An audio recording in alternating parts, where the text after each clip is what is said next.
Hentikan air matamu wahai nak dara, sayanglah air mata tertuang di sana.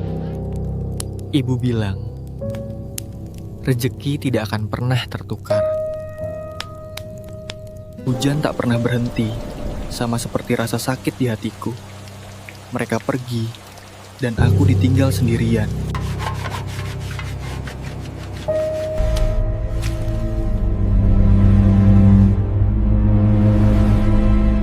Siapa di sana?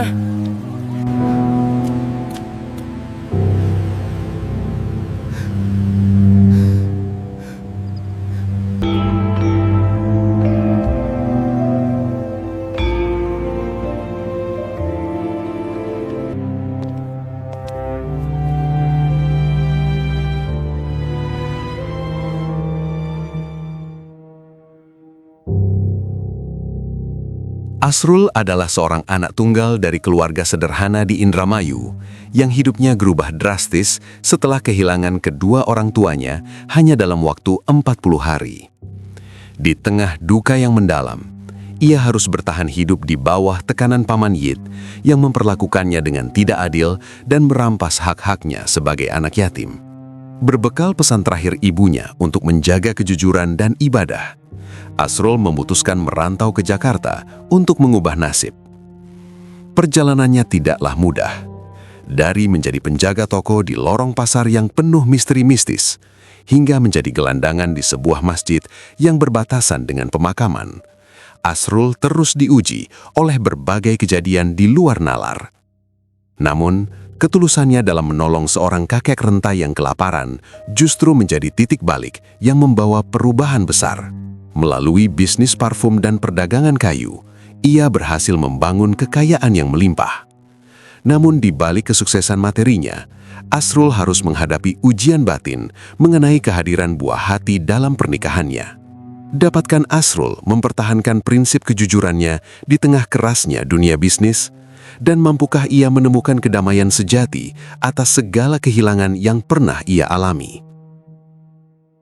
Sebelum melanjutkan, alangkah lebih baiknya perkenalkan diri kalian dan dari mana kalian berasal, tulis di kolom komentar agar Kang Mus lebih dekat dengan kalian. Dan bagi teman-teman yang ingin mengirimkan pengalaman cerita horor atau sekedar bersilaturahmi, bisa masuk ke grup WhatsApp yang linknya sudah saya tulis di kolom deskripsi. Baik, tanpa berlama-lama, matikan lampumu, nyalakan nyalimu.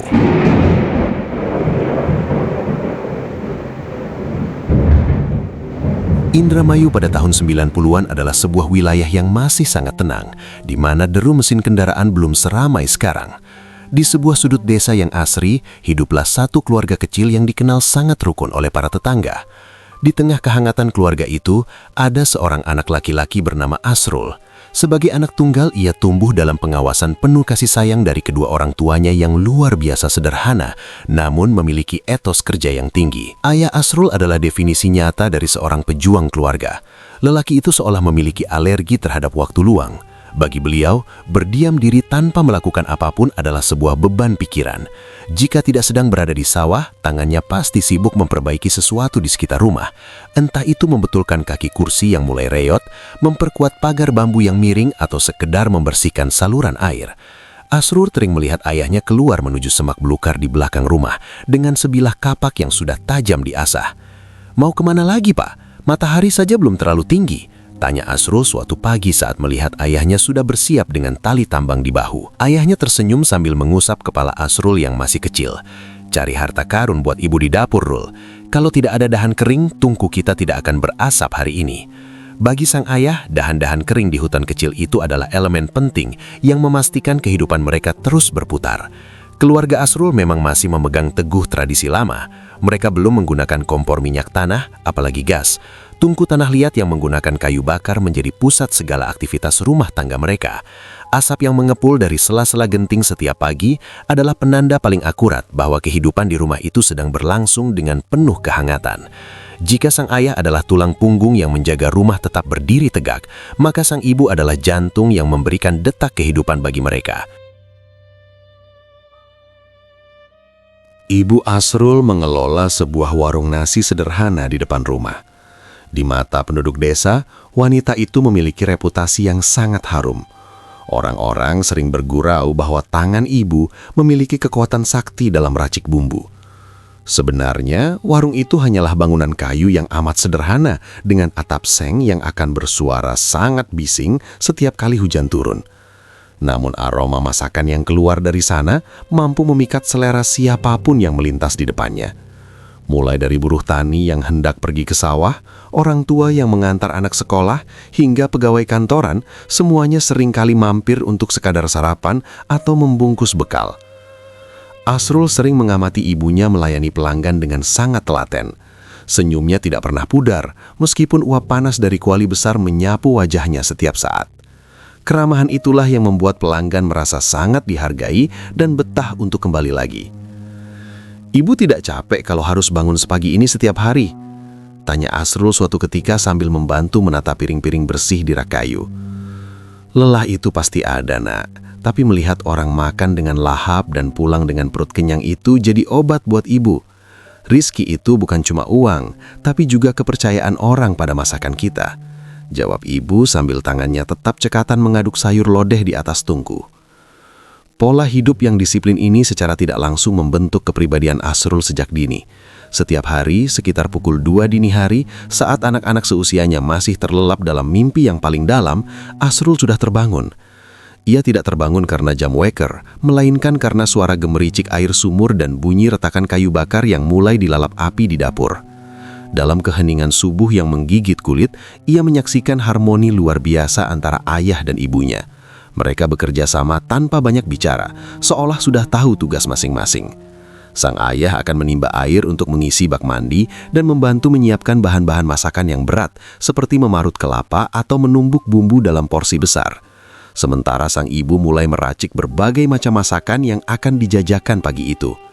Kesibukan itu menjadi pemandangan rutin bagi Asrul sebelum ia berangkat sekolah. "Asrul, mandinya jangan lama-lama, dingin air subuh ini, bagus untuk menguatkan tulang," seru ayahnya dari arah belakang. "Iya Pak, Asrul sudah bangun," sahutnya sambil bergegas mengambil handuk. Tepat pukul 4 pagi, setelah mandi dan berpakaian rapi dengan seragam sekolah, Asrul biasanya tidak langsung bermain. Ia duduk di pojokan warung yang masih remang-remang di bawah temaram lampu bohlam kuning. Di sana, ia membuka buku pelajaran dan mengerjakan tugas sekolahnya. Sesekali, jika pesanan sedang sangat ramai, ia akan berdiri untuk membantu ibunya membungkus nasi atau mengantarkan segelas teh hangat kepada pelanggan yang duduk di bangku kayu panjang. Pintar sekali Asrul ini. Sambil bantu ibu, sekolahnya juga tidak ditinggalkan. Puji salah seorang pelanggan tetap yang setiap pagi mampir untuk membeli nasi kuning. Asrul hanya bisa tersenyum malu mendengar pujian tersebut. Ia merasa bahwa apa yang ia lakukan adalah sebuah kewajaran. Ia melihat sendiri bagaimana keringat ayahnya menetes saat membelah kayu dan bagaimana tangan ibunya seringkali terkena percikan minyak panas demi membiayainya sekolah. Itulah potret masa kecil Asrul yang dihiasi dengan kerja keras dan rasa syukur. Meskipun mereka tidak bergelimang harta, namun kasih sayang yang melimpah di dalam rumah itu membuat Asrul merasa menjadi anak paling kaya di desanya. Kedisiplinan itu sudah mendarah daging. Asrul mengerti bahwa di balik piring nasi yang ia makan setiap hari ada pengorbanan yang sangat besar dari kedua orang tuanya. Ia tumbuh menjadi anak yang tidak banyak menuntut karena ia tahu betapa sulitnya orang tuanya mengumpulkan rupiah demi rupiah. Di setiap embusan nafas dan asap bakar yang ia hirup setiap pagi, ada doa dan harapan besar yang digantungkan padanya. Masa kecil di Indramayu itu menjadi pondasi karakter yang sangat kuat bagi Asrul. Ia belajar bahwa hidup adalah tentang memberi dan berkorban.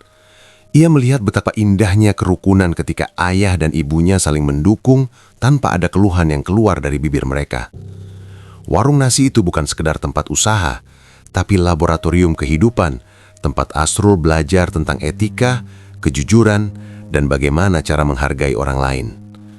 Setiap sore, ketika warung sudah mulai sepi, ayahnya akan kembali dari mencari kayu atau dari sawah. Mereka biasanya berkumpul di teras depan sambil menikmati sisa-sisa gorengan atau teh pahit. Dalam suasana santai itulah, ayahnya seringkali memberikan wejangan sederhana namun mendalam yang kelak akan selalu diingat oleh Asrul hingga ia dewasa. Ingat, Rul, apapun pekerjaanmu nanti, lakukanlah dengan jujur. Jangan pernah mengambil hak orang lain meskipun cuma seujung kuku. Tuhan tidak pernah tidur, dan rezeki yang berkah itu lebih penting daripada rezeki yang banyak tapi tidak membawa ketenangan. Ujar ayahnya sambil menatap langit senja yang mulai berubah warna menjadi jingga. Asrul hanya mengangguk pelan, menyimpan kata-kata itu di dalam hatinya yang paling dalam. Pagi itu, suasana di warung nasi milik keluarga Asrul terasa jauh lebih sibuk dibandingkan hari-hari biasanya. Semburat matahari baru saja muncul di ufuk timur, memberikan warna jingga yang tipis pada langit Indramayu. Meski waktu masih sangat pagi, antrean pelanggan sudah meluap hingga ke bahu jalan di depan warung yang sempit itu. Suara riuh rendah tawar-menawar dan bunyi dentingan sendok yang beradu dengan piring menjadi musik latar yang mengisi udara. Di balik etalase kayu, Ibu Asrul bergerak dengan kecepatan yang mengagumkan. Tangannya seolah memiliki ritme sendiri saat membungkus nasi, menuangkan sayur, dan menata lauk pauk ke dalam piring plastik. Butiran keringat mulai tampak menghiasi dahinya, namun senyumnya tetap terjaga demi kenyamanan para pembeli. Ayah Asrul pun tidak tinggal diam. Beliau mondar-mandir dari dapur ke area depan untuk memastikan poci-poci teh di meja pelanggan tetap terisi penuh. Tubuhnya yang tegap dan wajahnya yang selalu tampak segar adalah pemandangan biasa bagi warga desa yang sering mampir ke sana. Asrul, yang saat itu mengenakan seragam sekolah dengan rapi, duduk di pojokan sambil menggendong tasnya. Ia memperhatikan kerjasama orang tuanya dengan rasa bangga yang sederhana. Semuanya tampak normal, setidaknya jam di dinding menunjukkan pukul 6:30 pagi. Sebuah keganjilan mulai terlihat. Sang ayah yang tengah menjinjing jerigen air besar tiba-tiba menghentikan langkahnya secara mendadak. Langkah kakinya yang semula kokoh berubah menjadi goyah. Asrul melihat ayahnya sempoyongan, seolah-olah tanah yang ia pijak sedang dilanda gempa yang hanya dirasakan oleh dirinya sendiri. Wajah ayahnya yang semula kecoklatan karena sering bekerja di bawah sinar matahari berubah menjadi pucat pasi dalam hitungan detik. "Pak, Bapak kenapa?" teriak salah seorang pelanggan wanita yang duduk paling dekat dengan meja kasir. Teriakan itu menarik perhatian semua orang di dalam warung. Ayah Asrul hampir saja jatuh tersungkur ke lantai jika tangannya tidak segera menyambar pinggiran meja kayu untuk menopang berat badannya. Jeriken air di tangannya terlepas, menumpahkan air ke lantai semen yang kusam. Beliau kemudian perlahan-lahan merosot dan terduduk lemas di bangku kayu panjang dengan napas yang terdengar pendek-pendek dan memburu. Melihat kondisi suaminya, Ibu Asrul segera meninggalkan tumpukan bungkus nasi yang belum selesai. Ia berlari menghampiri sang suami dengan wajah yang dipenuhi kecemasan luar biasa. "Pak, astaga, Bapak sakit. Kenapa wajahnya sampai pucat begitu?" tanya Ibu Asrul sambil meraba kening suaminya yang dingin. Sang ayah tidak langsung menjawab. Beliau hanya mencoba mengatur napasnya yang terasa berat. "Tidak apa-apa, Bu. Mungkin hanya sedikit pusing karena kurang tidur tadi malam," bisiknya dengan suara yang terdengar sangat lemah. Ibu Asrul bergegas mengambil segelas teh hangat yang sudah dicampur sedikit gula. "Minum ini dulu sedikit-sedikit. Bapak istirahat saja di belakang. Jangan diteruskan pekerjaannya. Biar ibu yang urus sisa pelanggannya."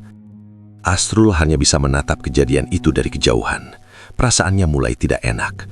Ada rasa cemas yang menusuk-nusuk dadanya, namun sebagai anak kecil, ia tidak tahu harus melakukan apa selain berdiri terpaku.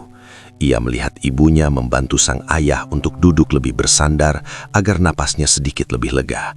Setelah beberapa saat, sang ayah tampak sedikit lebih tenang, meskipun warna pucat di wajahnya belum juga hilang. Pelanggan di warung pun kembali tenang, meskipun suasana riuh tadi kini berganti menjadi bisik-bisik prihatin.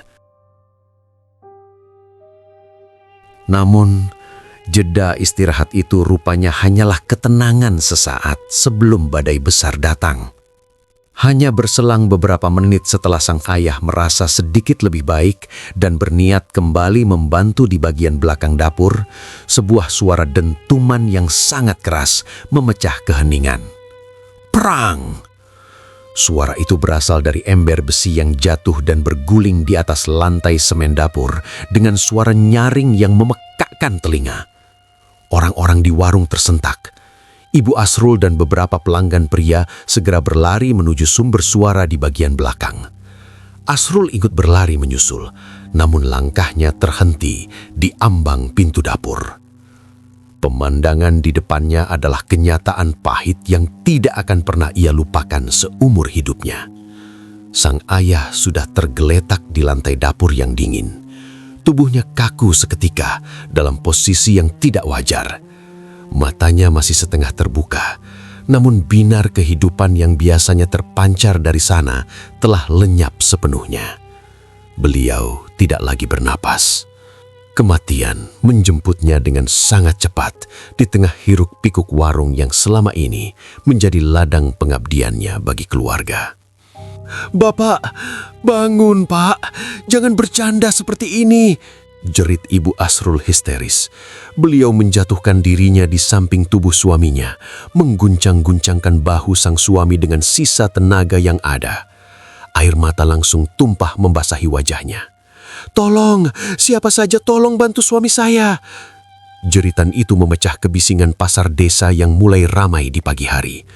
Para pelanggan pria segera mendekat untuk memeriksa denyut nadi di leher sang ayah. Namun mereka semua kemudian menggelengkan kepala dengan wajah duka yang mendalam. "Sabar Bu, sepertinya beliau sudah tidak ada," ucap salah satu tetangga dengan nada yang sangat pelan. Ibu Asrul tidak mau menerima kenyataan itu. Beliau memeluk erat tubuh suaminya yang sudah mulai mendingin, terus memanggil nama lelaki yang telah menemaninya dalam suka dan duka itu. Namun tidak ada jawaban. Suasana warung yang tadinya hangat kini berubah menjadi tempat yang penuh dengan ratapan. Asrul hanya bisa berdiri mematung di ambang pintu, menatap tubuh ayahnya dengan tatapan hampa. Tas sekolahnya perlahan merosot dari bahunya dan jatuh ke lantai. Dunia yang tadinya tampak begitu cerah dan penuh harapan bagi bocah itu, tiba-tiba tertutup oleh awan duka yang sangat kelam. Ia merasa seolah-olah waktu berhenti berputar di dapur itu. Pelanggan satu persatu mulai berdiri, memberikan jalan bagi tetangga yang mulai berdatangan untuk membantu mengangkat jenazah sang ayah ke dalam rumah utama. Tidak ada ambulans yang datang, tidak ada petugas medis yang sempat memberikan pertolongan pertama. Ayah Asrul dinyatakan meninggal dunia di tempat dalam dekapan istri dan di bawah tatapan hampa putra tunggalnya. Kehilangan ini begitu mendadak, seolah-olah malaikat maut datang tanpa permisian dan tanpa memberikan kesempatan untuk sekedar mengucapkan kata perpisahan. Asrul melihat ibunya yang terus meraung kesakitan, menolak untuk melepaskan pelukannya pada tubuh ayahnya. Di pagi yang dingin itu, aroma kayu bakar dan bumbu masakan yang biasanya menenangkan, kini terasa menyesakkan bagi Asrul. Segalanya berubah hanya dalam waktu beberapa menit. Kebahagiaan masa kecilnya yang sederhana runtuh seketika, menyisakan lubang besar yang tidak akan pernah bisa ditutup kembali oleh apapun. Beberapa orang dewasa mulai mendekati Asrul, mencoba menghibur dan membimbingnya masuk ke dalam rumah. Namun Asrul tetap bergeming. Pikirannya kosong. Ia masih tidak percaya bahwa lelaki yang tadi pagi mengusap kepalanya dan menyuruhnya belajar dengan rajin, kini sudah pergi untuk selamanya. Suasana di rumah duka terasa begitu berat. Isak tangis pelan terdengar menyatu dengan lantunan ayat suci yang dibacakan oleh para tetangga. Bendera kuning sudah terpasang di ujung gang, menandakan bahwa rumah sederhana itu tengah diselimuti duka yang mendalam. Pelayat datang silih berganti, memberikan penghormatan terakhir bagi almarhum ayah Asrul yang dikenal sebagai sosok pekerja keras. Di tengah kesibukan orang-orang yang mengurus jenazah, Asrul hanya bisa duduk di bangku kayu depan rumah. Matanya sembab, Pikirannya masih sulit menerima kenyataan bahwa ayahnya telah pergi begitu cepat. Di tengah suasana haru tersebut, pandangan Asrul teralihkan oleh sesuatu yang sangat ganjil. Dari ujung jalan desa yang berdebu, muncul sekelompok pria yang berjumlah sekitar 7-10 orang. Mereka berjalan dengan langkah yang sangat tenang dan berwibawa. Yang membuat Asrul terbelalak adalah pakaian mereka. Semua pria itu mengenakan busana serba putih yang tampak sangat bersih, seolah tidak tersentuh oleh debu jalanan sedikit pun. Di kepala mereka melilit sorban putih yang ditata dengan sangat rapi. Penampilan mereka benar-benar mencolok di tengah kerumunan pelayat yang rata-rata menggunakan batik kusam atau kemeja berwarna gelap. Wajah mereka terlihat sangat bersih dan memancarkan keteduhan yang luar biasa. Asrul merasa ada kedamaian yang aneh saat menatap mereka. Namun di saat yang sama, ada rasa bingung yang mulai menyergap pikirannya. Keanehan semakin memuncak saat rombongan itu melewati kerumunan bapak-bapak yang sedang duduk di bangku panjang depan rumah. Biasanya warga desa akan segera berdiri atau minimal mengangguk hormat jika ada tamu asing dengan penampilan semulia itu datang. Namun orang-orang di sana seolah buta. Mereka tetap asik berbincang pelan atau mengisap rokok tanpa menoleh sedikit pun. Para pria berbaju putih itu berjalan lurus, melewati kerumunan tanpa ada satupun orang yang membukakan jalan atau sekedar menyapa. Rombongan itu melangkah menuju pintu utama. Mereka melewati Ibu Asrul yang sedang bersimpuh sambil menangis terseduh di samping pintu. Jarak mereka sangat dekat. Bahkan kain putih mereka sempat bersentuhan dengan lantai di dekat kaki sang ibu. Namun, Ibu Asrul tetap diam, tidak bereaksi sedikit pun. Seolah tidak ada satu orang pun yang baru saja melintas di hadapannya. Asrul memperhatikan mereka masuk ke dalam ruang tamu, tempat di mana jenazah ayahnya disemayamkan di bawah balutan kain jarik. Para pria putih itu masuk ke dalam kerumunan orang yang sedang mengaji. Asrul menunggu mereka muncul kembali, atau setidaknya duduk di antara para pelayat. Namun sosok-sosok itu seolah menghilang di telan bumi begitu sampai di dekat jenazah. Karena rasa penasaran yang tidak terbendung, Asrul segera bangkit dan menghampiri ibunya. Ia menarik pelan ujung baju ibunya untuk mencari perhatian. "Bu, teman-teman bapak yang pakai baju putih tadi mana?" tanya Asrul dengan suara polos namun penuh kebingungan. Ibu Asrul mendongak perlahan. Matanya yang merah dan bengkak menatap wajah anaknya dengan tatapan kosong. "Baju putih siapa, Nak? Teman bapak yang mana?" "Itu tadi, Bu. Ada orang banyak. 7 atau 10 orang. Pakai baju putih semua, sama sorban putih. Mereka baru saja masuk melewati ibu," jelas Asrul sambil menunjuk ke arah pintu rumah. Sang ibu mengusap air matanya dan menggeleng pelan. "Tidak ada siapa-siapa, Asrul. Dari tadi hanya tetangga kita yang datang. Ibu tidak lihat ada orang pakai baju putih sebanyak itu." Asrul tidak puas dengan jawaban ibunya. Ia merasa sangat yakin dengan apa yang dilihatnya sendiri. Dengan langkah cepat, ia masuk ke dalam rumah. Ia memeriksa setiap sudut ruang tamu, menyelinap di antara kaki para pelayat, lalu masuk ke kamar tidur dan dapur. Ia bahkan melihat ke kolong meja dan balik lemari kayu yang besar. Hasilnya tetap sama, kosong. Tidak ada jejak kehadiran orang-orang misterius itu. Seolah-olah mereka baru saja menguap ke udara setelah melewati pintu depan. "Mungkin aku cuma salah lihat karena mengantuk," bisik Asrul dalam hati, mencoba menenangkan dirinya sendiri meskipun ia tahu itu mustahil. Kejadian itu terus menghantui pikirannya sepanjang prosesi pelepasan jenazah. Namun ia memilih untuk diam dan tidak bercerita kepada siapapun lagi karena takut dianggap aneh. Misteri itu tidak berhenti di sana.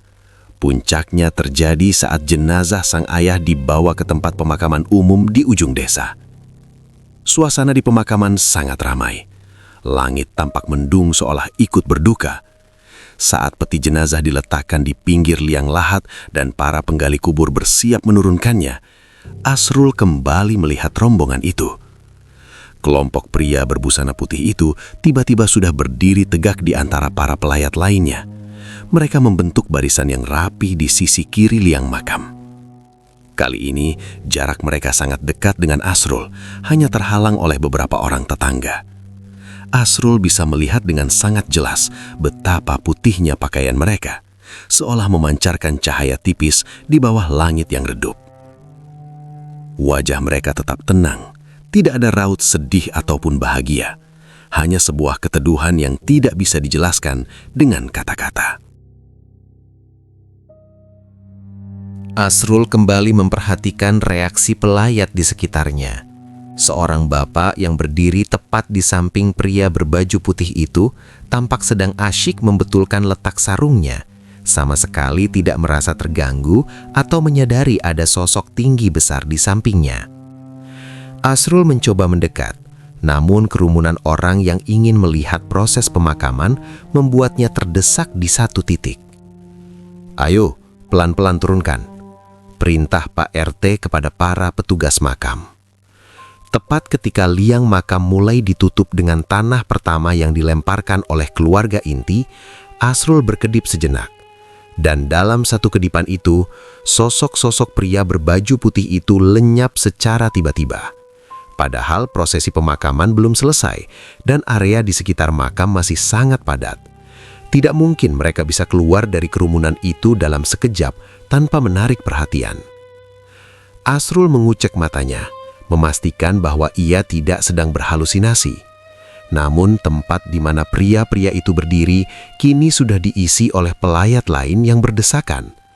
Ia menatap ke segala arah, mencari jejak warna putih di antara kerumunan baju gelap. Namun rombongan itu benar-benar telah hilang. Kejadian metafisika itu akhirnya menjadi sebuah rahasia besar yang disimpan rapat oleh Asrul.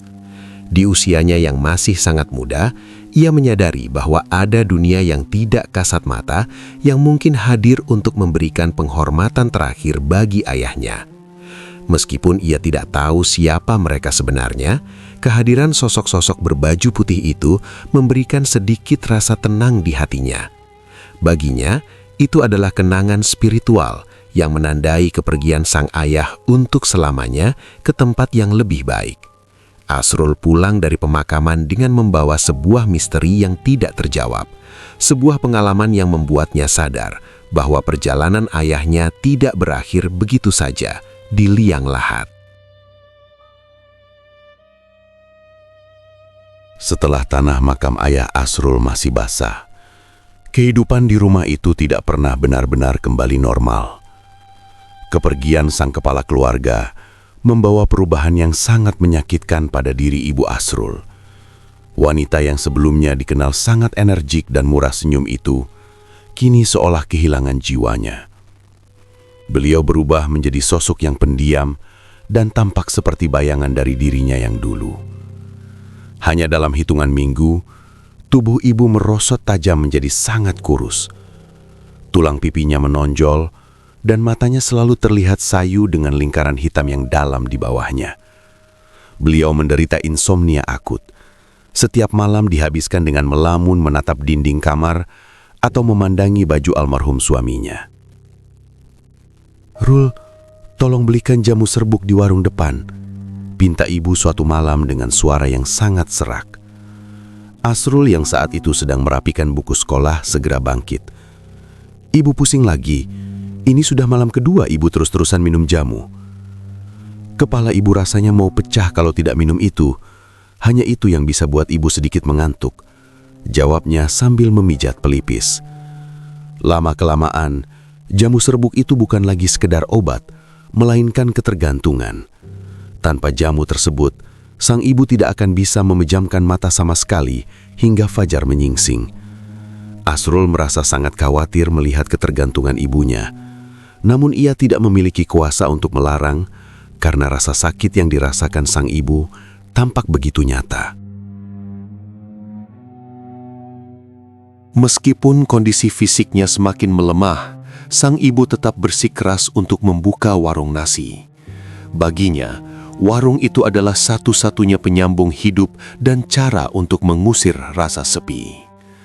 Beliau sering berkata bahwa berdiam diri di dalam rumah justru membuat badannya terasa semakin sakit. Namun, warung tersebut tidak lagi memiliki ruh yang sama.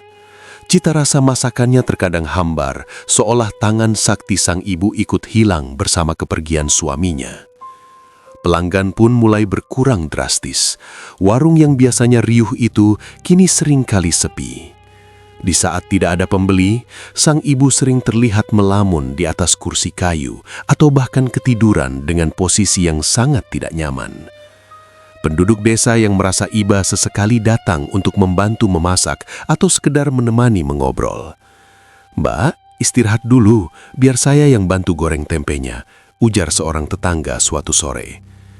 Ibu Asrul hanya tersenyum tipis. "Terima kasih, tapi saya masih kuat.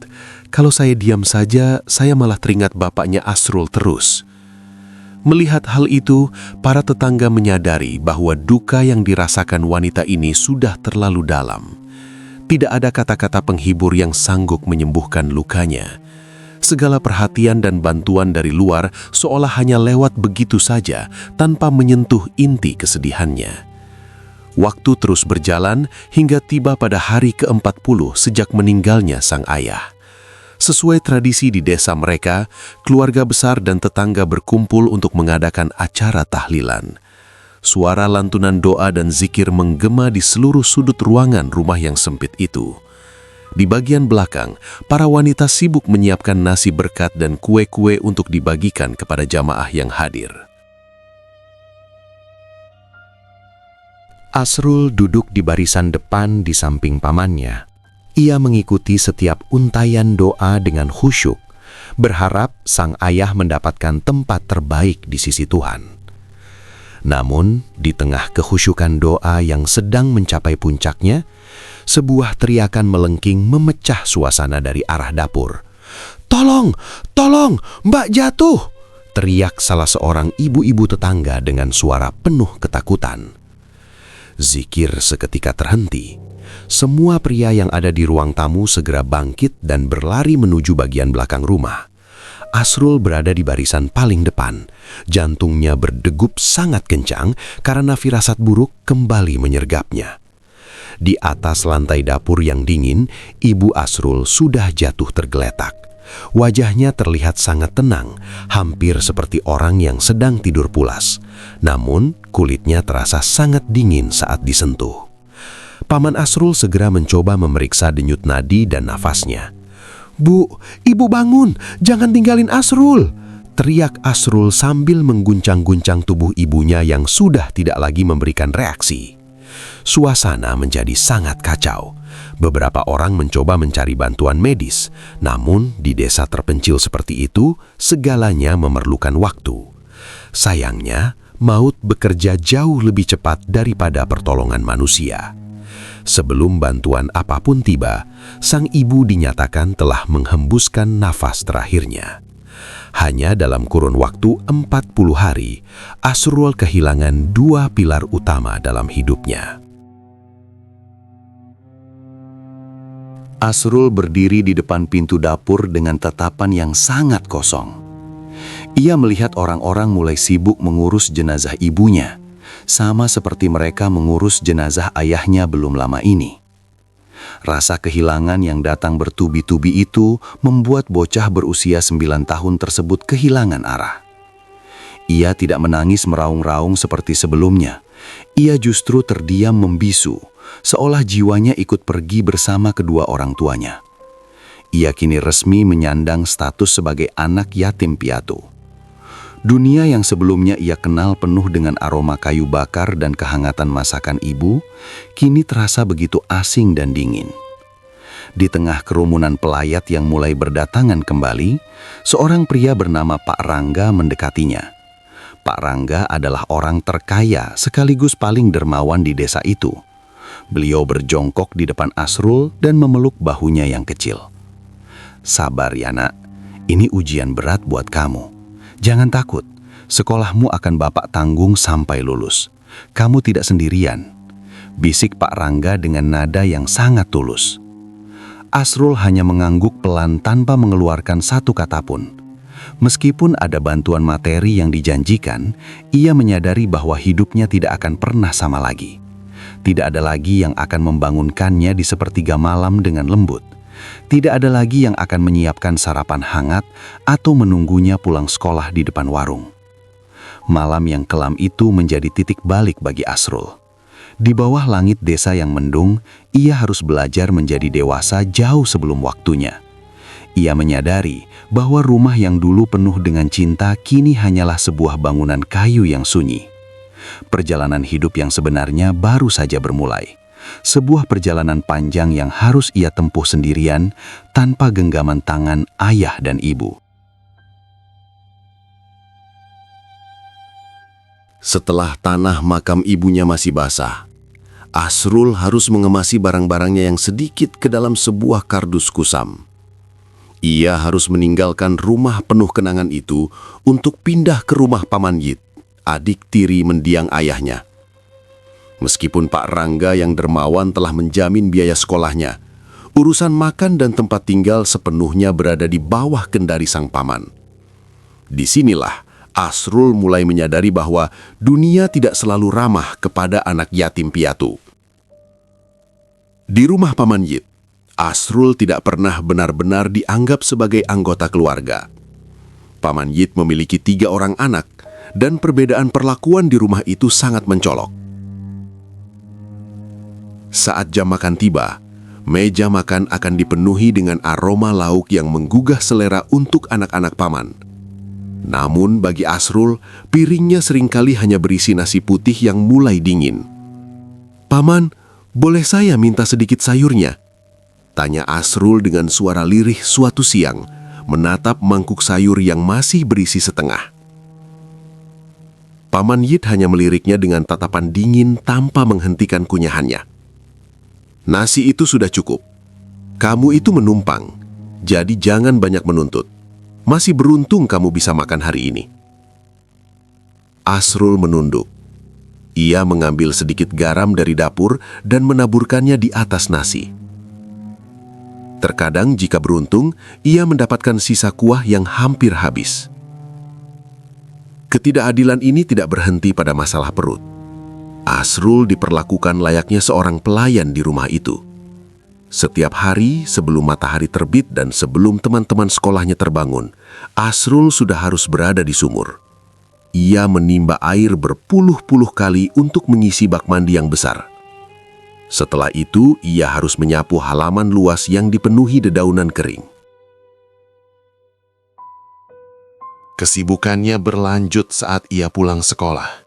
Di saat anak-anak Paman Yit bermain bola di lapangan desa, Asrul sudah berada di dapur, berhadapan dengan gunungan piring kotor. Tangannya seringkali pecah-pecah karena terlalu lama terkena sabun cuci yang keras.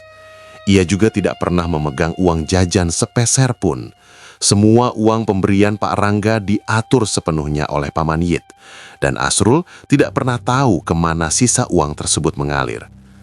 Suatu sore, seorang tetangga yang merasa iba datang membawa rantang berisi ayam goreng bumbu kuning yang cukup banyak. "Ini untuk Asrul ya Pak Yit, tolong pastikan anaknya makan enak hari ini," ujar tetangga tersebut dengan tulus. Namun saat malam tiba, Asrul hanya menemukan tulang-tulang ayam di tempat sampah. Di piringnya, lagi-lagi hanya ada nasi dan garam. Paman Yit dan anak-anaknya sudah menghabiskan ayam itu tanpa menyisakan sepotong pun untuknya. Asrul hanya bisa menghela napas panjang, menahan rasa lapar yang menusuk lambungnya. Pedih hatinya, bukan karena tidak makan ayam, melainkan karena ia menyadari betapa kecilnya arti kehadirannya di rumah tersebut. Meskipun diperlakukan semena-mena, Asrul tidak pernah membalas dengan kemarahan. Di setiap malam sebelum tidur, ia selalu membisikkan pesan ibunya di dalam hati. "Kalau hidup susah, jangan dendam pada siapapun, nak. Rizki itu tidak akan tertukar." Pesan itulah yang menjadi benteng pertahanan bagi jiwanya agar tidak berubah menjadi pahit. Ia menjalani tahun-tahun yang berat itu dengan ketabahan yang luar biasa, hingga akhirnya ia berhasil menyelesaikan sekolah menengah pertama. Tepat setelah menerima ijazah, Asrul menyadari bahwa ia tidak bisa terus-menerus hidup dalam kehinaan di rumah pamannya. Ia sudah cukup dewasa untuk menentukan nasibnya sendiri. Dengan langkah mantap, ia mendatangi rumah besar Pak Rangga. "Bapak, sebelumnya saya ingin berterima kasih karena sudah membiayai sekolah saya sampai sekarang," buka Asrul dengan sikap hormat. "Sama-sama, Rul. Jadi bagaimana rencanamu? Kamu mau lanjut ke sekolah menengah atas?" Asrul menggeleng perlahan. "Mohon maaf sebelumnya, Pak. Saya memutuskan untuk berhenti sekolah dan ingin mulai bekerja saja. Saya ingin mencari nafkah sendiri di luar desa ini." Pak Rangga terdiam sejenak. Wajahnya menunjukkan rasa keberatan. "Tapi Rul, pendidikan itu penting. Bapak masih sanggup membiayai kamu sampai kuliah kalau kamu mau." "Saya tahu, Pak. Tapi saya merasa sudah saatnya saya berdiri di atas kaki sendiri. Saya ingin melihat dunia luar dan mencari pengalaman yang tidak saya dapatkan di sini," jawab Asrul dengan nada bicara yang dewasa melampaui usianya. Pak Rangga melihat sorot mata Asrul yang penuh tekad, namun ia juga menangkap ada luka tersembunyi di sana. Beliau mengerti bahwa Asrul mungkin sudah tidak tahan lagi tinggal bersama Paman Yit, meskipun anak itu tidak pernah mengeluh. Akhirnya, dengan berat hati, Pak Rangga memberikan restunya. Beliau memberikan surat rekomendasi dan mengenalkan Asrul kepada seorang rekannya yang memiliki usaha distribusi di dekat pelabuhan besar. Perjalanan merantau pun dimulai. Asrul meninggalkan desa kelahirannya dengan hanya membawa 1 tas ransel berisi pakaian dan kenangan. Tak lama bekerja di area pelabuhan, Asrul mendapatkan tawaran kerja yang lebih stabil di sebuah pasar tradisional yang sangat ramai. Ia bekerja di sebuah toko yang menjual seragam sekolah dan pakaian kerja. Di tempat baru inilah, Asrul seolah menemukan kembali kehangatan keluarga yang sempat hilang. Pemilik toko tersebut adalah sepasang suami istri paruh baya yang tidak memiliki anak. Sejak hari pertama, mereka memperlakukan Asrul dengan sangat manusiawi. "Asrul, kalau jam makan siang, kamu ikut makan sama kami di belakang ya. Jangan beli di luar, masakan istriku jauh lebih sehat," ujar pemilik toko tersebut dengan ramah. Asrul merasa sangat terharu. Setelah bertahun-tahun hanya makan nasi garam, kini ia bisa makan satu meja dengan lauk yang layak dan percakapan yang hangat. Meskipun ia harus tidur di bagian belakang toko yang sempit, beralaskan tumpukan kardus dan tikar plastik, Asrul merasa jauh lebih bahagia. Baginya, alas tidur yang keras itu terasa lebih empuk daripada ranjang di rumah Paman Yit, karena di sini hatinya dihargai. "Terima kasih banyak, Pak. Saya berjanji akan bekerja lebih giat lagi," sahut Asrul sambil tersenyum tulus. Di pasar itulah, Asrul mulai belajar tentang seni berdagang. Ia menjadi sangat cekatan dalam melayani pelanggan dan menghafal ukuran-ukuran baju. Kejujurannya dalam menghitung uang kembalian membuat pemilik toko sangat mempercayainya. Meskipun ia masih sangat muda, pengalaman pahit di rumah paman telah membentuknya menjadi pribadi yang ulet, tidak cengeng, dan sangat menghargai setiap kesempatan yang datang. Di tengah hiruk-pikuk pasar yang tidak pernah tidur, Asrul mulai menyusun kembali puing-puing impiannya, menyongsong masa depan yang ia bangun dengan keringatnya sendiri.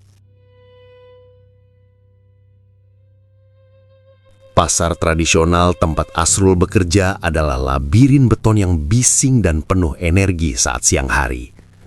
Namun, begitu matahari terbenam dan para pedagang mulai menggembok kios mereka, suasana berubah menjadi sunyi yang mencekam. Toko seragam milik majikannya berada tepat di jantung pasar, diapit oleh lorong-lorong sempit yang panjang.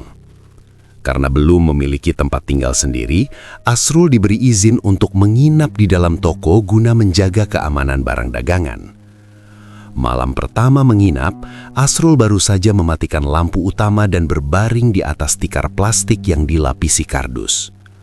Keheningan malam itu tiba-tiba pecah oleh sebuah suara yang sangat spesifik.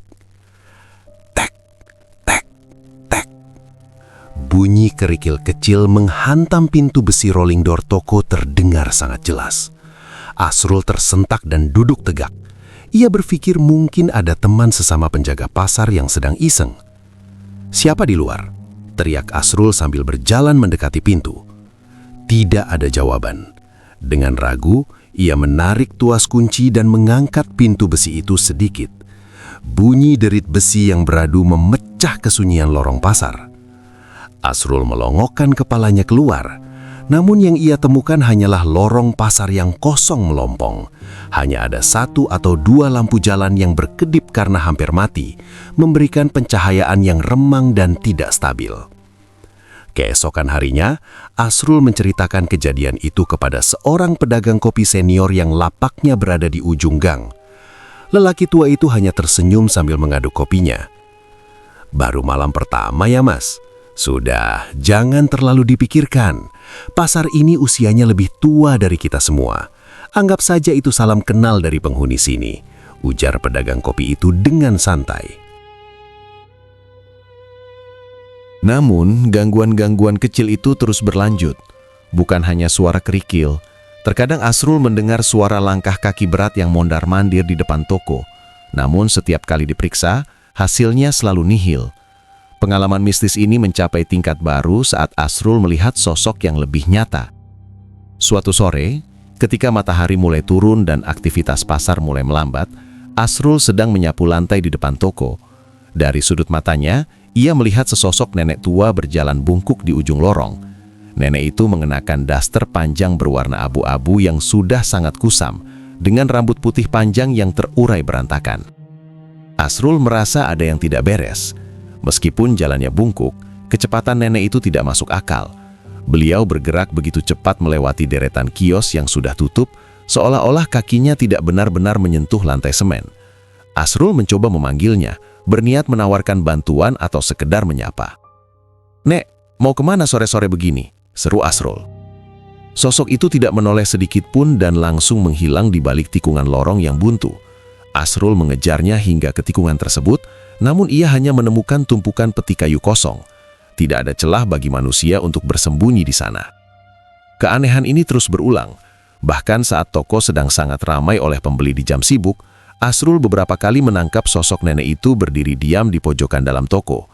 Nenek itu hanya menatap tajam ke arah para pembeli yang sedang tawar-menawar. Yang membuat bulu kuduk Asrul berdiri adalah kenyataan bahwa para pelanggan seringkali berjalan menembus posisi berdirinya nenek tersebut. Seolah-olah beliau hanyalah udara kosong. Asrul menyadari bahwa hanya dirinya yang bisa melihat keberadaan sosok tersebut. Di tengah tekanan mental akibat gangguan mistis, sebuah masalah nyata dari dunia manusia menghampiri Asrul. Siang itu, seorang wanita paruh baya dengan penampilan yang rapi datang ke toko. Ia bersikap sangat sopan dan berbicara dengan nada yang sangat ramah. "Dek, maaf mengganggu. Saya baru saja selesai pengajian dan ingin menukar uang kecil untuk sedekah di jalan.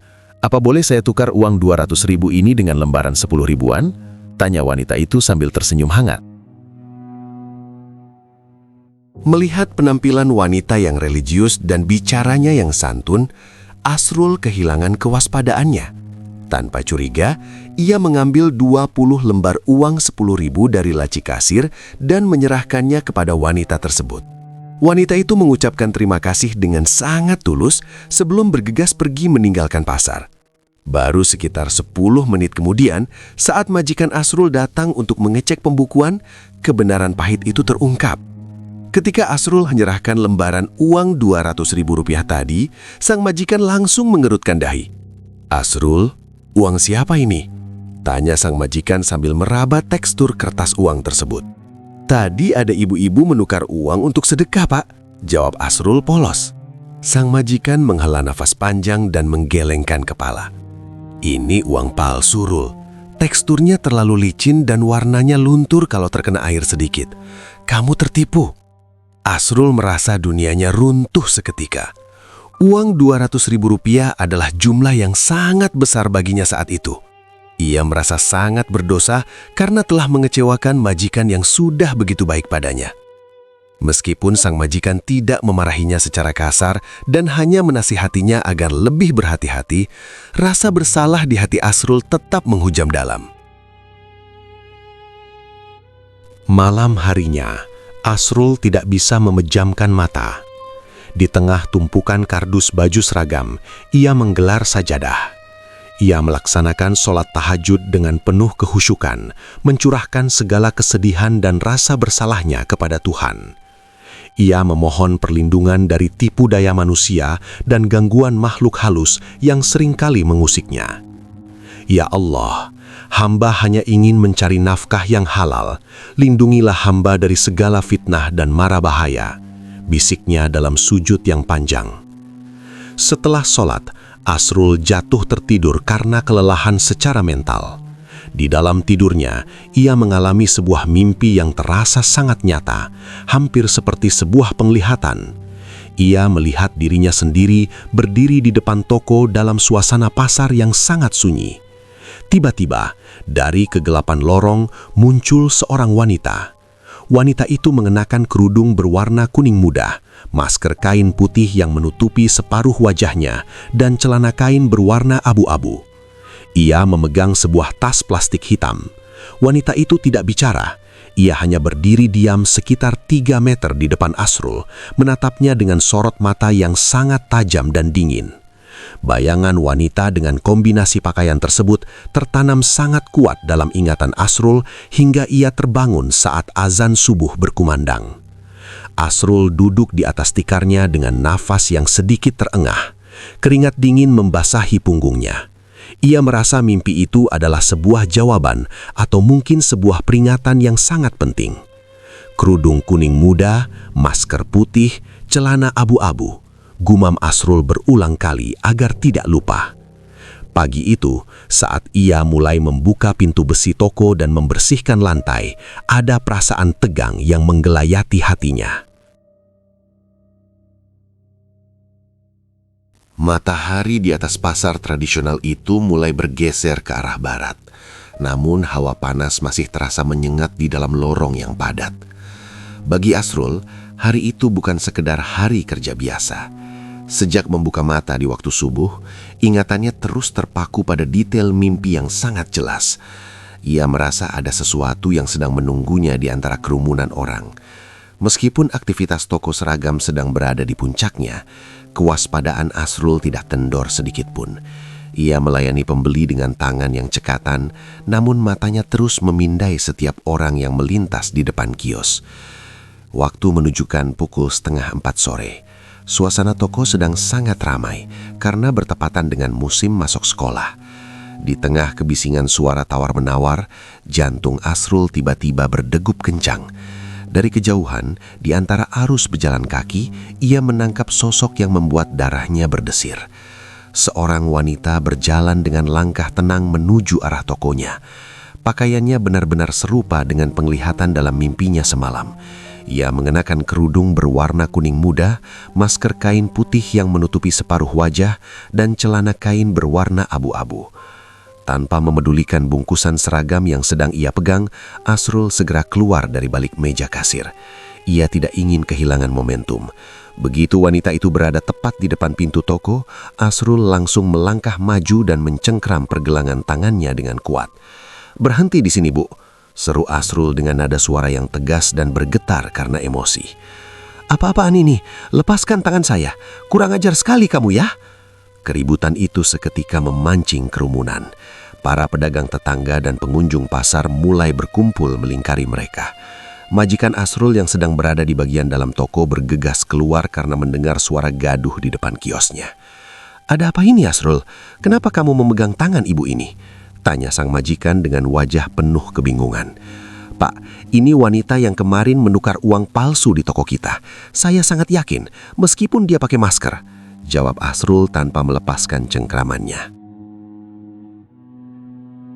Wanita itu semakin menjadi-jadi. Ia mulai menangis palsu dan berteriak seolah-olah dirinya adalah korban pelecehan. "Tolong, anak muda ini fitnah saya. Saya baru saja datang ke pasar ini. Kenapa tiba-tiba dituduh penipu? Lepaskan!" Beberapa warga pasar mulai berbisik-bisik. Sebagian tampak ragu, namun sebagian lagi mulai terpancing provokasi wanita tersebut. Namun, Asrul tetap berdiri tegak. Keberaniannya tidak surut sedikit pun, karena ia merasa memegang kebenaran. Ia teringat rasa bersalahnya semalam dan tidak ingin membiarkan kejahatan ini lolos begitu saja. "Kalau memang ibu merasa benar, buka maskernya sekarang. Tunjukkan wajah ibu kepada semua orang di sini," tantang Asrul. Wanita itu terdiam sejenak. Matanya menunjukkan kilatan ketakutan yang tertutup oleh kemarahan. Ia tetap menolak membuka maskernya dengan alasan hak pribadi. Melihat gelagat yang mencurigakan, beberapa pedagang wanita dari kios sebelah akhirnya ikut turun tangan. Mereka merasa kesal jika benar ada penipu yang berkeliaran dan merugikan sesama pedagang. "Sudah, buka saja kalau memang jujur, biar semuanya jelas," ujar salah satu pedagang kerudung sambil membantu Asrul menahan gerakan wanita itu. Dalam sebuah gerakan yang cepat, salah seorang pedagang wanita menarik paksa tali masker yang melilit di telinga wanita tersebut. Begitu masker itu terlepas, suasana pasar yang tadinya riuh mendadak sunyi sesaat. Istri sang majikan yang sejak tadi mengamati dari belakang langsung menutup mulut dengan tangan karena terkejut. Wajah di balik masker itu adalah wajah yang sama dengan wanita yang kemarin menukarkan uang Rp200.000 palsu. Tidak ada lagi keraguan. Wanita itu tertunduk lesu saat identitasnya terbongkar di depan publik. Ternyata ia adalah bagian dari sindikat penipu ulung yang memang sudah lama diincar oleh petugas karena sering beroperasi di pasar-pasar tradisional dengan modus berpura-pura menjadi jamaah pengajian yang ingin bersedekah. "Cepat, panggil keamanan pasar. Jangan sampai dia lari," teriak warga lainnya. Tak lama kemudian, 2 orang petugas keamanan pasar datang dan mengamankan wanita tersebut ke kantor pengelola sebelum diserahkan ke pihak kepolisian. Majikan Asrul menepuk bahu pemuda itu dengan bangga. Ia menyadari bahwa Asrul bukan hanya jujur, tapi juga memiliki ketajaman insting yang sangat luar biasa untuk anak seusianya. Sejak kejadian itu, kepercayaan sang majikan kepada Asrul meningkat berkali-kali lipat. Waktu terus bergulir hingga tak terasa Asrul sudah 5 tahun bekerja di pasar tradisional tersebut. Ia tumbuh dari seorang remaja yatim piatu yang bingung menjadi seorang pemuda yang matang dan sangat mahir dalam urusan dagang. Tabungannya pun sudah cukup banyak dari hasil menyisihkan gaji dan bonus yang diberikan majikannya. Namun, di dalam hatinya, Asrul merasa bahwa ia butuh tantangan yang lebih besar.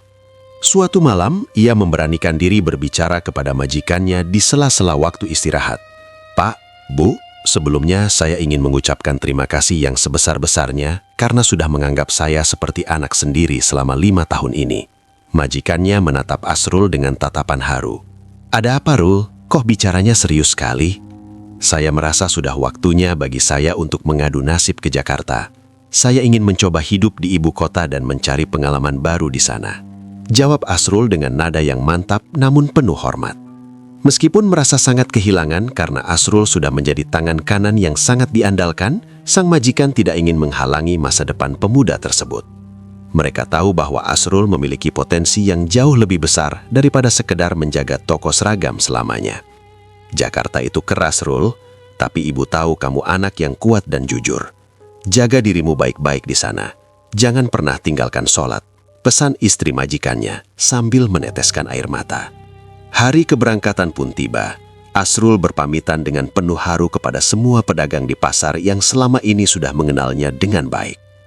Ia melangkah menuju stasiun kereta dengan membawa tas ransel berisi pakaian dan seluruh tabungannya.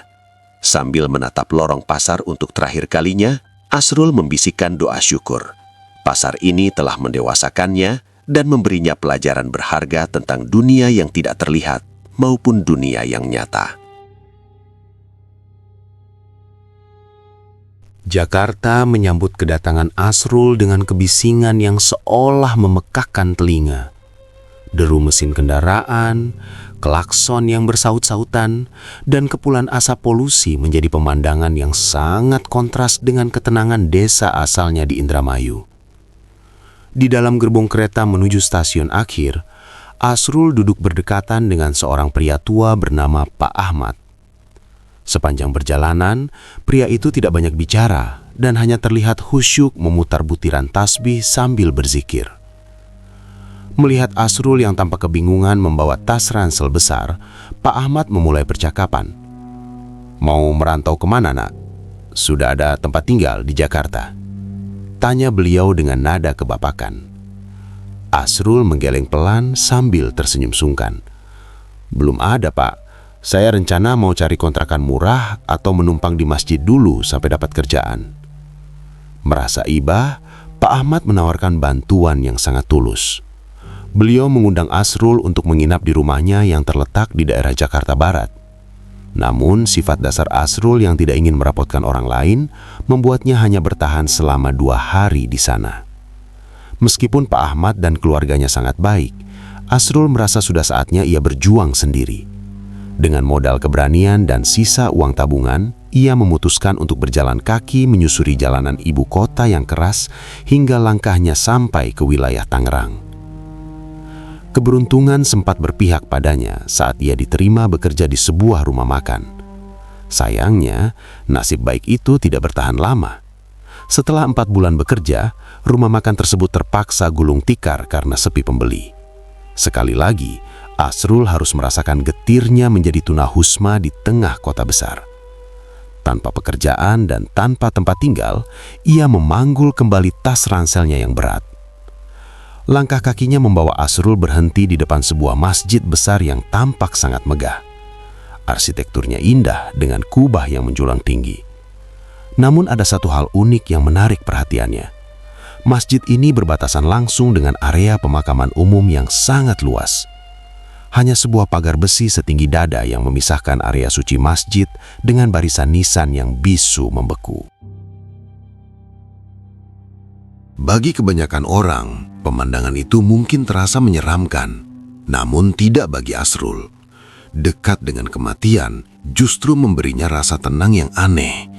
Ia merasa seolah sedang berdekatan dengan kedua orang tuanya yang telah tiada.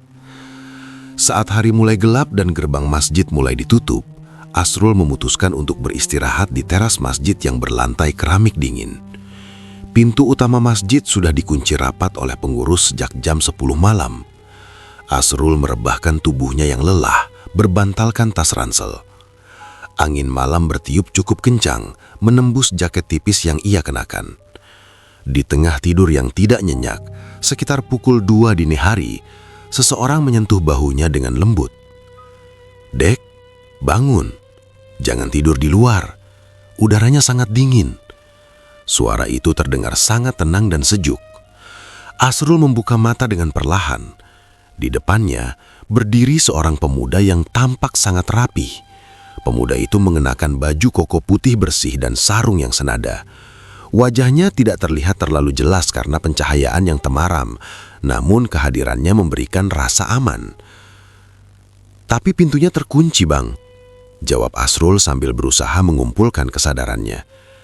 Pemuda itu hanya tersenyum tipis dan menunjuk ke arah pintu utama. "Sudah terbuka. Pindahlah ke dalam, supaya tidak masuk angin. Angin malam di sini tidak baik untuk kesehatanmu." Asrul menoleh, dan benar saja, pintu kayu besar yang tadi ia lihat digembok kini terbuka sedikit. Tanpa rasa curiga, ia mengikuti arahan pemuda tersebut. Begitu masuk ke dalam, ia langsung merasakan kehanatan karpet masjid yang empuk. Ia segera melanjutkan tidurnya dengan sangat lelap hingga waktu subuh tiba. Kejutan terjadi saat cahaya matahari mulai menyelinap masuk. Seorang bapak pengurus masjid, atau yang biasa dipanggil marbot, datang untuk menyalakan lampu dan membuka pintu untuk jemaah subuh. Langkahnya terhenti saat melihat ada seorang pemuda tidur di tengah ruangan. Beliau menghampiri Asrul dengan wajah yang penuh tanda tanya besar. "Nak, bangun. Kamu ini siapa? Kok bisa ada di dalam masjid jam segini?" tanya pengurus tersebut sambil menepuk kaki Asrul. Asrul terbangun dengan kaget dan segera duduk bersila. "Maaf Pak, saya tadi malam dibangunkan oleh pemuda baju putih. Katanya saya disuruh tidur di dalam karena di luar dingin." Mendengar penjelasan itu, wajah bapak pengurus tersebut langsung berubah pucat. Beliau menelan ludah dan beristighfar berkali-kali.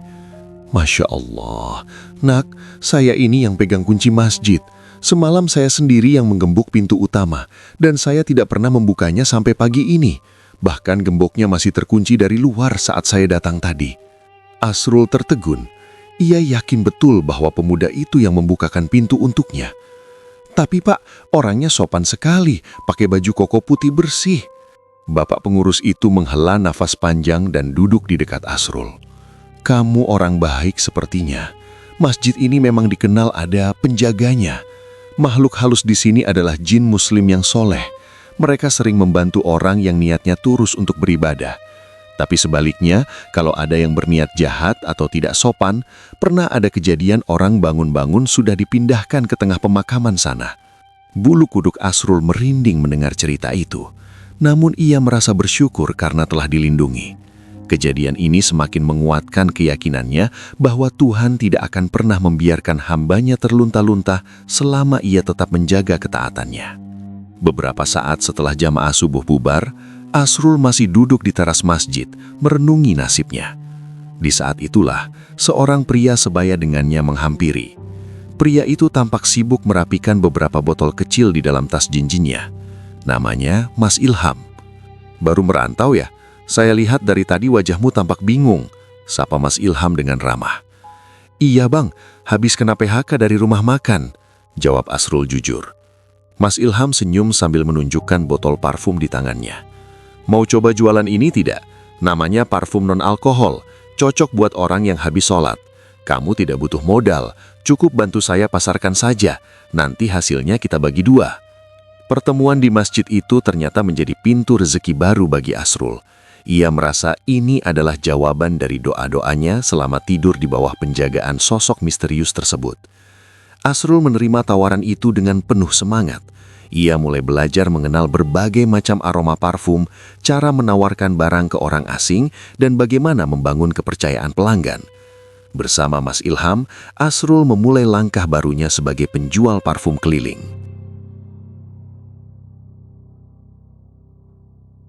Berjualan parfum keliling bukan sekadar soal mencari keuntungan bagi Asrul. Pekerjaan ini membawanya menyusuri sudut-sudut kota, mempertemukannya dengan berbagai jenis manusia dan ragam nasib yang seringkali tak terduga. Suatu sore, saat matahari mulai condong ke barat dan langkah kakinya terasa berat setelah seharian berkeliling, Asrul melewati sebuah emperan toko yang sudah tutup. Di sana, ia melihat pemandangan yang seketika menghentikan langkahnya. Seorang kakek tua duduk bersandar pada tiang beton yang kaku. Tubuhnya sangat kurus, hampir terlihat seperti hanya tulang yang dibalut kulit keriput. Di depannya terhampar beberapa mainan anak-anak dari plastik murahan yang mulai berdebu. Kakek itu memejamkan mata sambil memegang perutnya. Wajahnya menunjukkan gurat kesakitan yang sangat dalam. Asrul teringat pada mendiang ayahnya. Rasa iba langsung menyerang hatinya tanpa sempat dicegah. "Permisi kek, boleh saya duduk di sini?" tanya Asrul dengan suara lembut agar tidak mengejutkan pria tua itu. Kakek itu membuka mata perlahan. Tatapannya terlihat sayu dan kosong. "Silahkan nak, tapi mainan saya belum ada yang laku kalau kamu mau beli." Asrul tersenyum kecil. Ia melihat bibir kakek itu pecah-pecah karena dehidrasi. "Kakek sudah makan. Nama saya Asrul." Kakek itu menggeleng lemah. "Nama saya Bayan. Sudah 2 hari ini dagangan tidak laku sama sekali, jadi saya tidak punya uang untuk beli nasi. Perut saya rasanya perih sekali." Mendengar pengakuan itu, Asrul tidak membuang waktu. Ia segera berlari menuju warung makan terdekat dan membelikan sebungkus nasi hangat lengkap dengan lauk dan air mineral. Saat melihat Pak Bayan makan dengan gemetar karena terlalu lapar, air mata Asrul hampir jatuh. Ia tidak tega membiarkan kakek ini sendirian di jalanan dalam kondisi kesehatan yang menurun drastis. Tanpa banyak pertimbangan, Asrul memutuskan untuk membawa Pak Bayan pulang ke rumah kontrakannya yang sederhana. Ia merasa harus menolong kakek ini, setidaknya sampai kondisinya membaik. Mas Ilham, rekan kerjanya, menyambut keputusan itu dengan baik. Namun takdir berkata lain. Malam itu juga kondisi Pak Bayan memburuk secara tiba-tiba. Napasnya tersengal-sengal dan suhu tubuhnya sangat rendah. "Kek, bertahan ya, kita ke rumah sakit sekarang," seru Asrul panik sambil memanggil taksi yang kebetulan melintas di depan gang. Di dalam taksi, Asrul memeluk tubuh Pak Bayan yang terasa semakin ringan. Ia terus membisikkan kata-kata penyemangat, namun tangan sang kakek justru memegang lengan Asrul dengan sangat erat seolah ingin menyampaikan pesan terakhir. Sebelum mobil sampai di depan pintu unit gawat darurat, genggaman itu perlahan mengendur.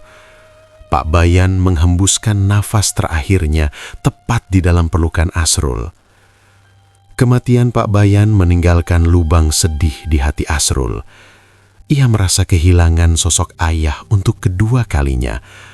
Setelah mengurus administrasi di rumah sakit, Asrul menemukan sebuah KTP lusuh di kantong baju sang kakek. Tercatat alamat rumah di sebuah desa di wilayah Karawang. Bersama Mas Ilham, Asrul memutuskan untuk mengantarkan jenazah Pak Bayan pulang dengan menyewa mobil ambulans. Perjalanan ke Karawang terasa sangat panjang dan sunyi. Asrul membayangkan akan disambut oleh isak tangis keluarga yang kehilangan kepala keluarganya. Namun realita yang ia temukan saat sampai di lokasi justru sangat menyakitkan. Saat jenazah Pak Bayan diturunkan, anak-anak dan menantu sang kakek keluar dengan wajah yang datar, bahkan cenderung dingin. "Oh, Bapak meninggal ya? Ya sudah, bawa saja masuk," ucap salah satu anak lelakinya dengan nada bicara seolah sedang menerima paket kiriman barang biasa. Tidak ada air mata yang tumpah, tidak ada duka yang mendalam. Mereka bahkan sibuk mengeluhkan biaya pemakaman yang menurut mereka hanya akan menambah beban. Asrul berdiri mematung di sudut ruangan, hatinya teriris melihat bagaimana seorang ayah yang berjuang sampai nafas terakhir di jalanan diperlakukan seperti beban oleh darah dagingnya sendiri. "Maaf Pak, setidaknya kita bacakan doa dan makamkan beliau dengan layak," tegur Mas Ilham yang juga mulai merasa geram dengan sikap keluarga tersebut. Anak tertua Pak Bayan hanya mendengus. "Ya sudah, makamkan saja di belakang rumah. Di sana masih ada tanah kosong. Kami tidak punya uang kalau harus dibawa ke pemakaman umum yang bagus."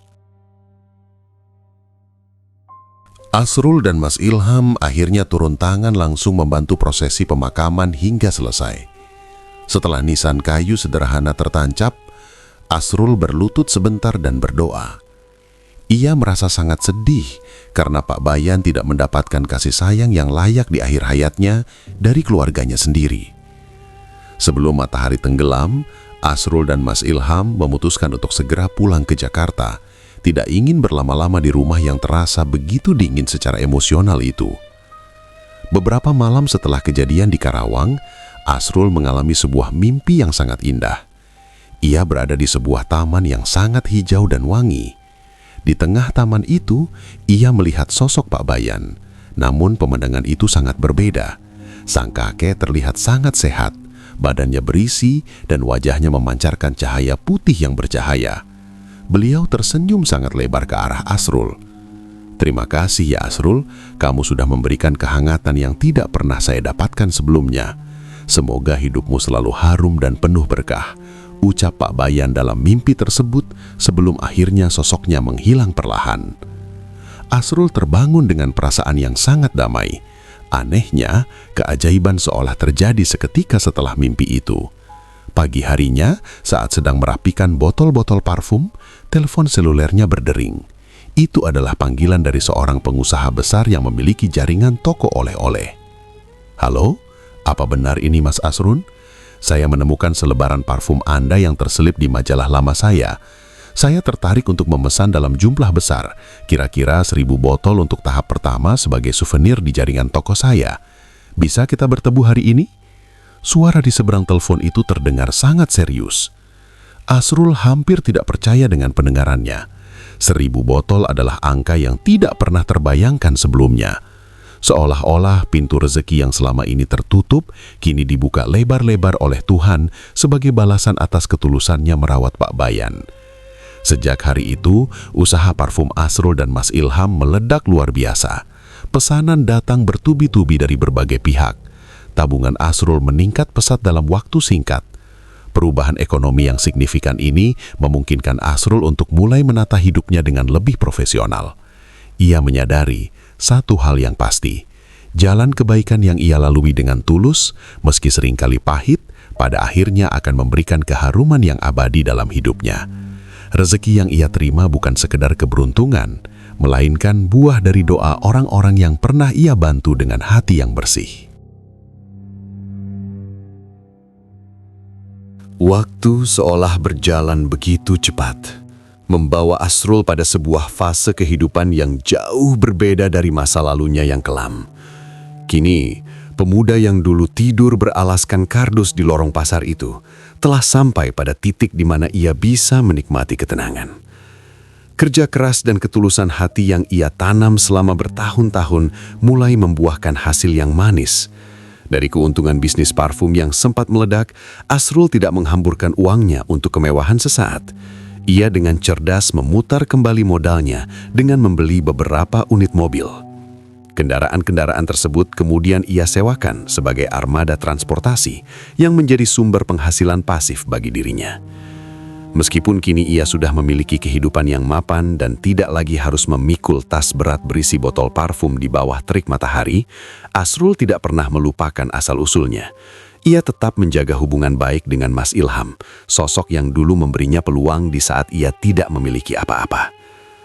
Mas Ilham, saya tidak akan bisa ada di posisi ini kalau dulu Mas tidak menyapa saya di masjid itu, ujar Asrul suatu sore saat mereka sedang duduk bersantai di sebuah kafe.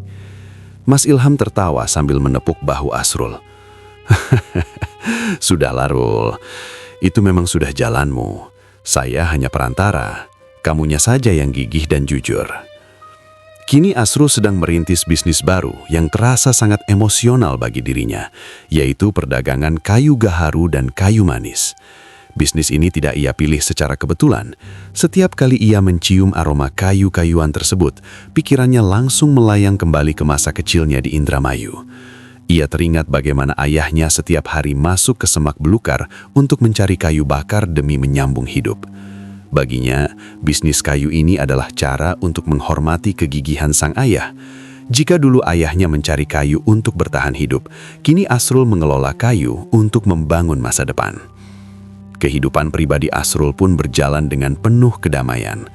Ia telah membangun rumah tangga yang harmonis dengan seorang wanita yang tulus menerima segala latar belakangnya. Mereka menempati sebuah rumah yang nyaman, jauh dari bisingnya pasar tempat ia dulu merantau. Namun, sebagaimana hidup yang selalu memiliki ujian, ada satu hal yang sering menjadi bahan pembicaraan orang-orang di sekitar mereka. Hingga usia pernikahan mereka memasuki tahun kelima, Asrul dan istrinya belum juga dikaruniai seorang anak. Di lingkungan tempat tinggal mereka, pertanyaan dan sindiran halus dari tetangga seringkali mampir ke telinga. Asrul, kapan rumah ini ramai suara tangisan bayi?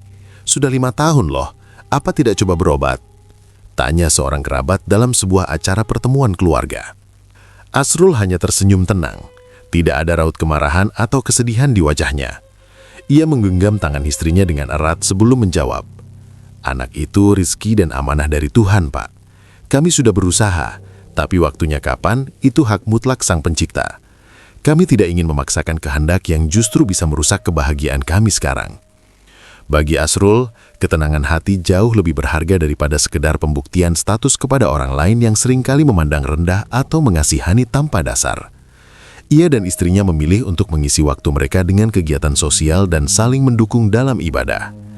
Mereka sepakat bahwa kebahagiaan rumah tangga tidak hanya ditentukan oleh kehadiran seorang anak, melainkan oleh rasa syukur dan keikhlasan dalam menjalani apapun ketetapan Tuhan.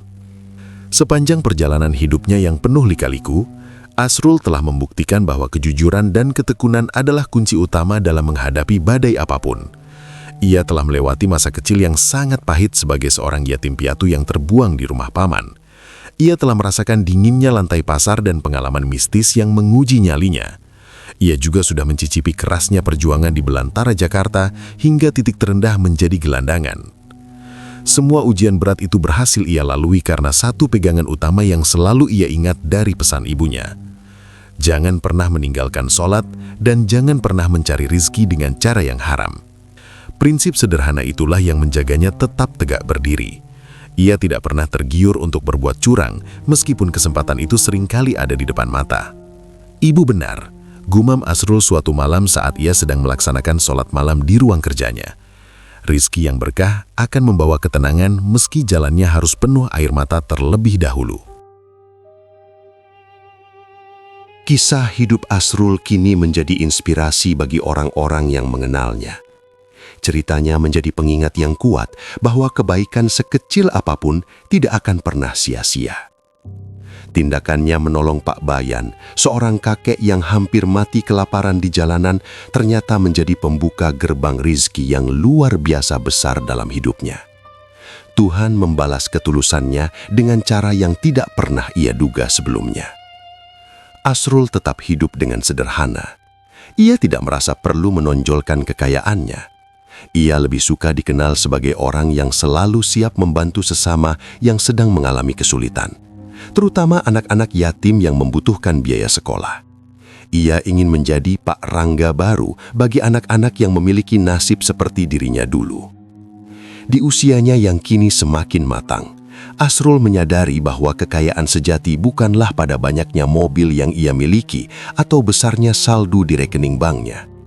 Kekayaan sejati ada pada ketenangan jiwa saat bangun di pagi hari dan perasaan bermanfaat bagi orang lain di sekitarnya. Sejarah hidupnya yang penuh warna, mulai dari aroma kayu bakar di desa hingga harumnya parfum di kota besar, telah membentuknya menjadi sosok pria yang bijaksana, rendah hati, dan sangat teguh dalam iman. Asrul berdiri di balkon rumahnya, menatap langit malam yang cerah. Ia tahu, di suatu tempat di sana, ayah dan ibunya pasti tersenyum melihat putra tunggal mereka tumbuh menjadi pribadi yang bermanfaat. Perjalanan panjang dari lorong pasar menuju kesuksesan telah berakhir, namun perjalanan untuk terus menebar kebaikan baru saja mulai. Ia telah memenangkan pertarungan melawan takdir yang pahit dengan senjata kesabaran dan doa yang tak pernah putus.